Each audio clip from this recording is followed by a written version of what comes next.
Hello everyone, Awesome Andrew of Awesome Albums here to talk about the Rock and Roll Hall of Fame. This month they announced the artists who are going to be inducted into the Hall of Fame in 2020. Now, one thing I will say before announcing them, I was kind of surprised by some of them who ended up getting inducted in the end. Normally fans vote and the top 5 votes are the 5 artists who get in, and then a bonus artist from another category, whether it be Early Influence or Award for Musical Excellence or whatever, and that's been the case since I've been following this for about 5 years. This year, though, only one of the 5 popular votes got in. So there's some hidden criteria here that I'm not seeing. I mean, it's not like electing the President of the United States where you have the popular vote as well as the Electoral College. These are just popular artists, and the most popular artists should get in. I don't know, maybe I'm wrong here. Still, I don't want to diminish the accomplishments of those who did get in, so let's go ahead and move on with the announcement. First up, Depeche Mode. I hope I'm pronouncing them right, because every person you ask pronounces them differently.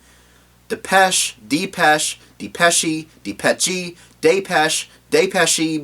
Anyway, they earned a massive following by pushing sonic and lyrical boundaries with new synthesizer technology and captivating live audiences. They are known for their dark, industrial songs for the modern era, as stated on the Rock Hall website. They have had 54 songs in the UK singles chart and 17 top 10 albums in the UK chart, and have sold more than 100 million albums worldwide. The Doobie Brothers. Long overdue to get in. The Doobie Brothers have been a mainstay in the rock and roll scene for nearly 50 years. The band has seen a few changes over the years, of course. You start off with the Tom Johnston era with a mainstream rock and roll sound. Rockin' Down the Highway is a good example, as well as some elements of folk, country, and R&B. Listen to Blackwater for some of the folk and country elements. Then Michael McDonald took over as vocalist, and his interest in soul music changed the band's direction, and in my opinion is one of the greatest singers of all time. Just listen to What a Fool Believes or Keeps You Runnin', and you'll see what I'm talking about. Then the band broke up and got back together with Johnston on vocals again, but no matter who was singing, they always made sure they kept their vocal harmonies. Whitney Houston. She's been celebrated as the greatest singer of her generation. She was cited as the most awarded female artist of all time by Guinness World Records and remains one of the best-selling music artists of all time with 200 million albums sold worldwide. And I know that we've at least all shed a tear at least once when we heard I Will Always Love You. Nine Inch Nails, or NIN for short, an American industrial rock band formed in 1988 in Cleveland, Ohio, the Rock Hall's hometown. They have sold over 20 million albums worldwide and have been nominated for 13 Grammy Awards. I like their description on the Rock Hall website. Nine Inch Nails juxtaposes the brutal and delicate, chaos and order, nihilistic despair, and spiritual nature, end quote. Christopher George Latour Wallace, better known as the notorious B.I.G. or Biggie Smalls.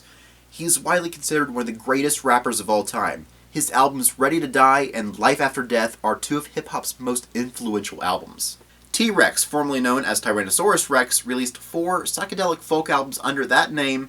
Then in 1969, singer-songwriter and guitarist Mark Bolan began to change the band's style toward electric rock and shortened the name to T-Rex the following year.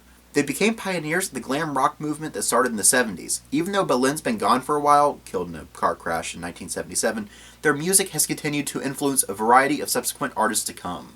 Irving Azoff, Ahmet Ertegun Award winner who is a hard-working pioneer in the music industry, often cited as the ultimate rock manager. He also served as a chairman and CEO of Ticketmaster Entertainment and was the executive chairman of Live Nation Entertainment and CEO of Frontline Entertainment. He is also on the board of Stars Inc. and IMG, the International Management Group.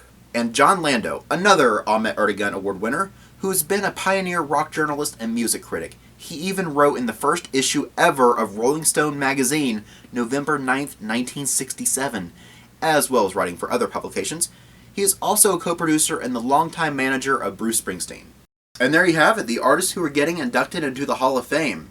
As tradition goes, I'm going to pick an album by one of these artists on this list and talk about it in my next video. But what album will I pick and what artist will I pick? Come back next time to find out. But until then, let's give one more round of applause for the artists who are getting inducted into the Rock and Roll Hall of Fame. Congratulations, class of 2020.